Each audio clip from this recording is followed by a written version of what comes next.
Hello. Hope all is well. I was we were working with 30 Ds, if I remember correct. We were doing some kind of rock guitar stuff, which we hadn't really done before. And I figured, I think I can go a little bit further with the song with you. I'm trying to remember what it is we haven't done in the song. Excuse me. Except for the solo. The only thing I don't think we did was the solo.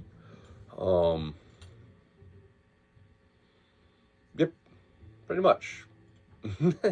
Okay, well, I'm thinking like it would be best if I try and do that with you. Okay, so I think maybe one thing we should work on. I can give you a little since it's a short video, give you some lessons on different ways we could do the power chord. I think. I don't think we went through this before. I hope this is new. So trying to think. Did we do this? No, I don't know. Anyway, so the trick is there's a few different ways to do this. It's a pretty simple chord, power chords, and it's just a 1-5 from the scale. Okay, so if you take the root and the 5th note of each scale, you make a power chord with each one. All right, so the first thing we were working with was, so there's kind of like three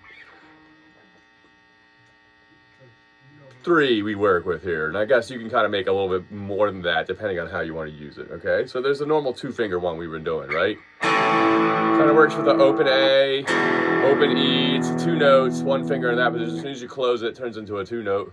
Like that. Like that, okay? And now that's like our basic first shape we work with, okay? Now they're surrounded by notes, basically on each side that can make it a bigger chord, okay? So normally, like I said, I don't really try and do too many notes inside like a power chord. 3 is kind of the maximum, okay? Because once you go past 3, it starts to sounding a little bit, I don't know, it doesn't quite have the same rawness. I mean, you can, so there's no real thing you can't. I just don't think that once I start going past 3 strings, it doesn't sound as good anymore. All right, so that's the first ones we start with, okay? I'm going to start with the E power chord, the one we go right there, okay? 7 on the A string, sorry, and then 9 on the D string. Let me push this down right here so you can see me. Ooh, maybe we should do a combination of that and this. Yeah, there we go, that's better. All right, so this is our basic chord shape here. Pointer finger and pinky or ring finger, okay? And this is in root position, meaning like we're in an E chord, so the low note is the root is in the bottom, meaning root position, okay? Now I think I talked to you a little bit about inversions, okay? So this is kind of going to be a little bit of an inversion lesson too, okay? Because the trick is, once we take this normal power chord, and I think I talked about this, you can add the G string right below your ring finger here. If we weren't using the pinky, we add this G string on the same fret. And that would be another E. Okay? And then we add the 5th in the middle. So E, B, E. Okay? All right, so I guess I gotta point out to you that the 5th of E is a B. All right? All right, now this is the first version we have, and then we have a second version with the pinky. Now we make it as one of the 3 string versions of this power chord. Okay? So this is version number 2. A lot of players use this. It's very possible that in the AC/DC, they are playing it like this. I kind of skipped that because I found it's kind of just not necessary. And it sounds a little bit more raw sometimes when you simplify it. And I like that personally. That doesn't mean that you got to do that. That's my preference to the way I play these. The way my hands, the way my guitars, and the way my rig, my amp, and all that work together. I tend to like the 2-finger version than this 3-finger version. Okay? Now we can take this apart again, and then let's take the pointer finger off. Let's take the root off, and then we just make it the B and the E on this 9th fret of the D string and 9th fret of the G string. Now you make a 1-finger version of the same chord. And now this exists for every power chord. I just played a D version of the same thing because this is what I did if I did the original. Okay, but in this version I go All right, now this is kind of common in certain types of rock music. I noticed in the 80s more and more people were doing one finger versions. I think probably Van Halen had something to do with it, or at least in contributing to people wanting to get these smaller chord voicings. All right, now that's an inversion, okay? Why? Because we have the B in the root position. Okay, since there's only 2 notes, they only have one inversion, so it's either in root position or in the inverted position. So on the B and G, or I'm sorry, the D and G, this is an inverted position. Now we have another place for this, exactly the same. So let's add in this pointer finger again. We got a 3-finger version. Let's go back to the 2-finger version. Get rid of the G string. Now there's another way to do the same thing, okay? So that's kind of how we had 3 versions, all right?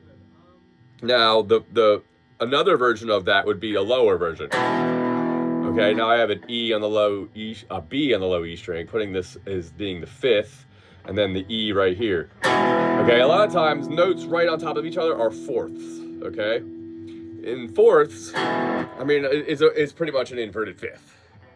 I can show you that on the board. Pretty much what happens is, let me see if I can turn this. Yeah, I can. So what happens is we're in E, right? So let me get rid of some of this.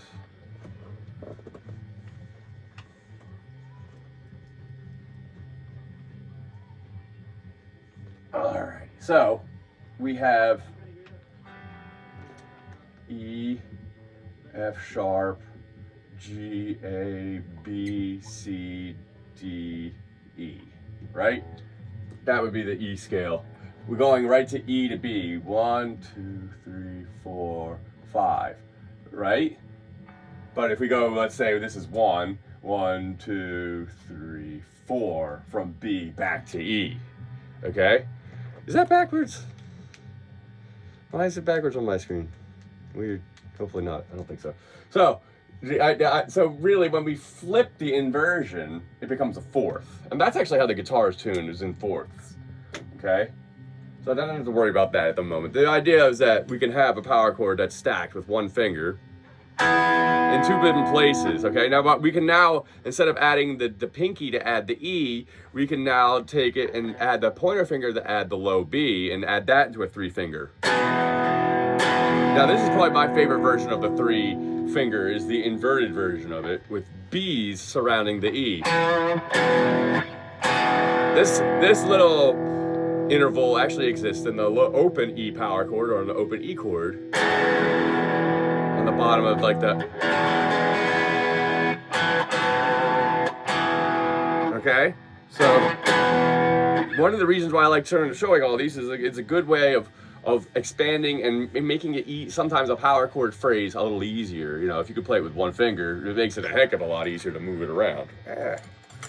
Okay, so in this song, in AC/DC, they do a lot more of, the idea is that they play a lot more of what they call the cowboy chords, which are like you just open G's and D's.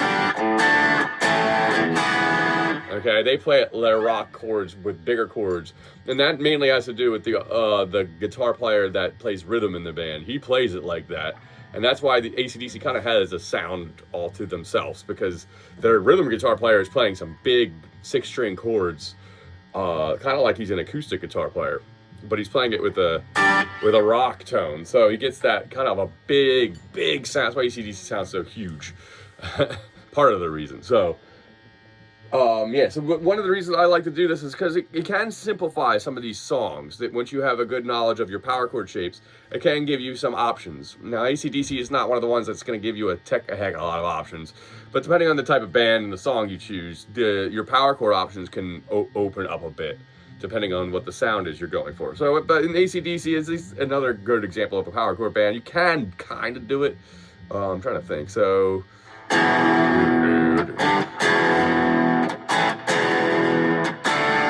We're already doing it as part of the D chord, by the way. When we play this D chord, with the open A on the bottom, not in root position, that's why we get that big T chord, because we invert and we put a root, we put a 5th in the low position. All right? And it helps, like, sometimes, especially in the D position with this, because the D chord, if it's just like this, in this position has a G string on it, which is kind of thin sounding. So adding the A string to that chord fattens it up a bit, gives it a bigger sound. All right, so that's kind of like my tutorial on the different types of power chords. So now, I guess there's a couple places like I know maybe the sliding bit is probably one of the best uses of like the one finger one, because then you just,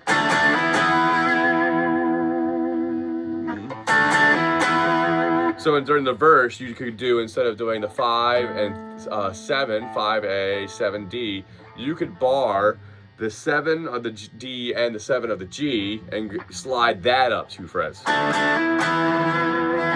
that. Okay.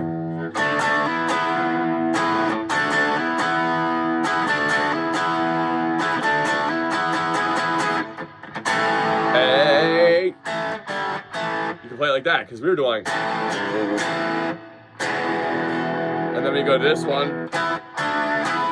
All right, instead of going, you can go, okay? Different options for this. I guess, yeah, in this song, AC/DC, there is a bunch of options we could do this kind of chord changing. Or, you know, it's just basically changing the shape. There's always more than one way to do this. Of course, when you have a recording, it kind of makes it feel like there's only one way to do it. But really, still, there's more than one way to do this. It just might not sound exactly as the record. But again, the more and more I've played, the more and more I noticed I have my own preferences over what the person in the recording is actually doing. So I will, you know, take the liberty to change whatever I want to change to have fun and play it. So I guess this is a tutorial to try and help you get over the hurdle of the sliding power chord. And we can figure out ways to do this with one finger. So, all right, so try and apply this to some of the song, what was it, Dirty Deeds? We're doing Dirty Deeds. We can try a few others. I'm trying to think of other stuff. I mean, I ain't gonna worry about that now. ZZ Top, which is actually wearing a shirt, is actually, he's a big user of one finger power chords in a lot of places. And he was kind of, at least as far as I can remember, one of the first people to really use it before, because it got really popular in the 80s, and ZZ Top was around in the 60s. So, all right, so yes, try that, and I guess I'll see you next week. All right, bye-bye.